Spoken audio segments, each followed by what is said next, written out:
professor Vicente. Começou a aula para alunos inteligentes.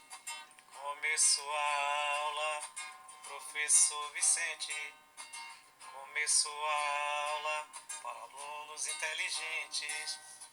Começou a aula, começou a... Olá, galera! Começou a aula. E a aula de hoje é uma continuação. A Sociedade do Ouro. Vimos como Dom José I tomou medidas interessantes para resolver os seus problemas econômicos. Vimos também como o Marquês de Pombal usou a mão de ferro para governar a colônia brasileira.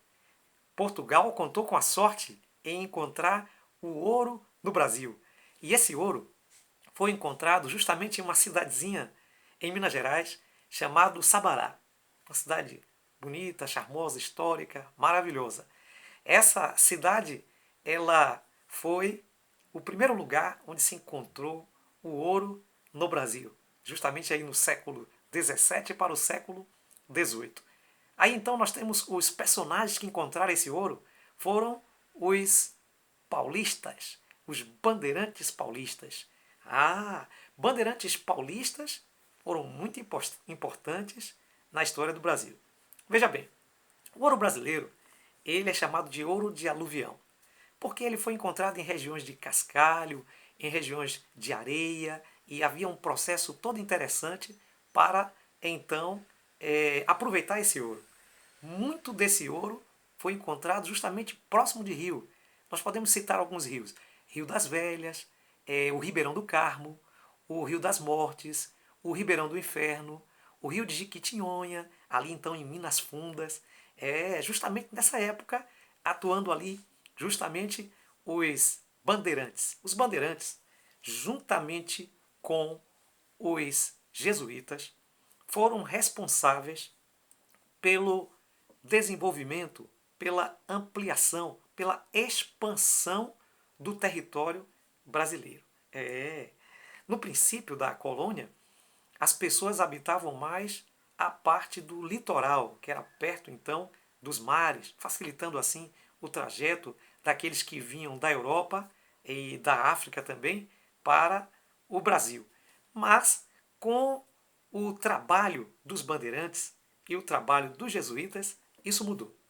Os bandeirantes desenvolveram o que a gente conhece como bandeiras, que eram expedições de homens, às vezes pagam pelo governo, justamente para caçar índios, para descobrir essas riquezas da terra e também para aumentar, para ampliar o território.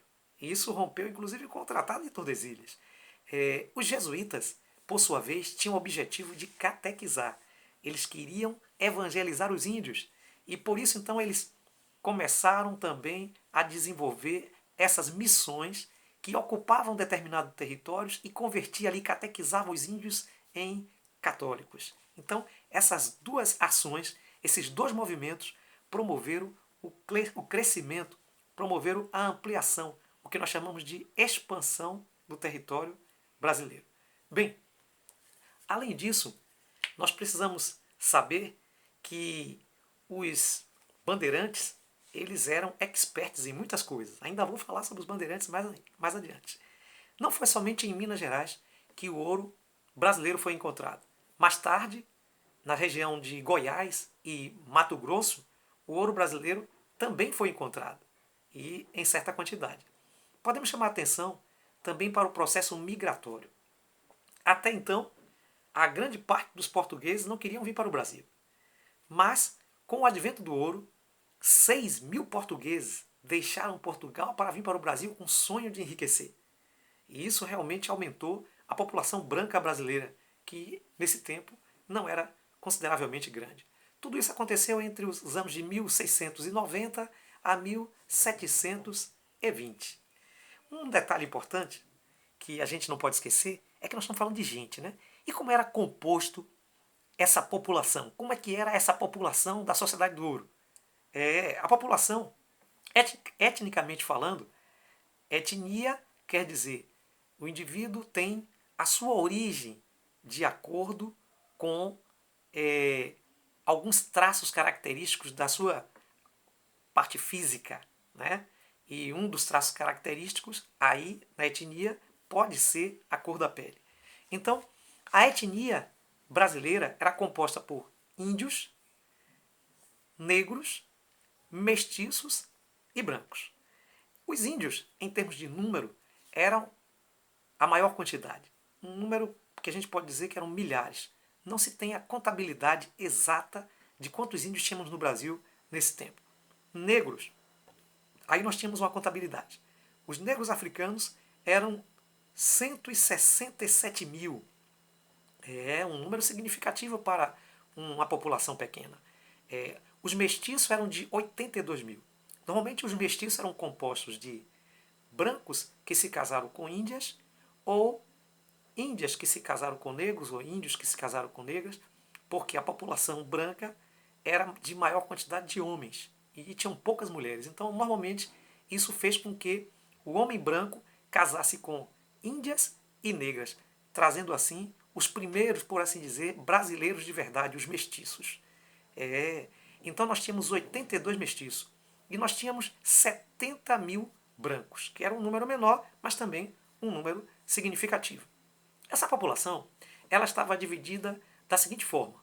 Primeiro, lá no ápice da pirâmide social, nós tínhamos os funcionários do governo e também os grandes mineradores, aqueles que tinham maior poder aquisitivo. Depois vinham os comerciantes, os profissionais liberais como advogados, médicos, também os soldados, militares.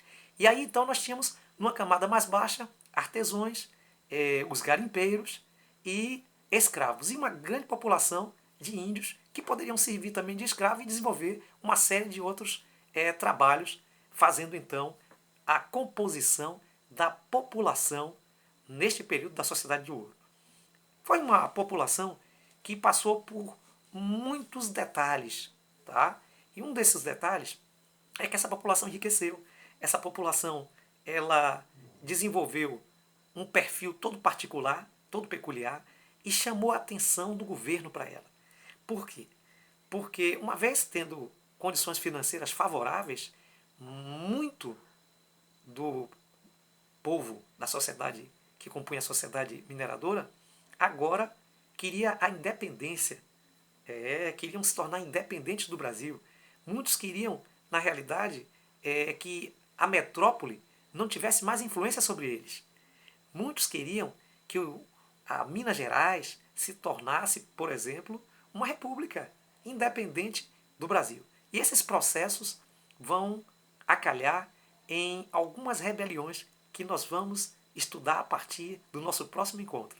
Forte abraço e até o próximo encontro.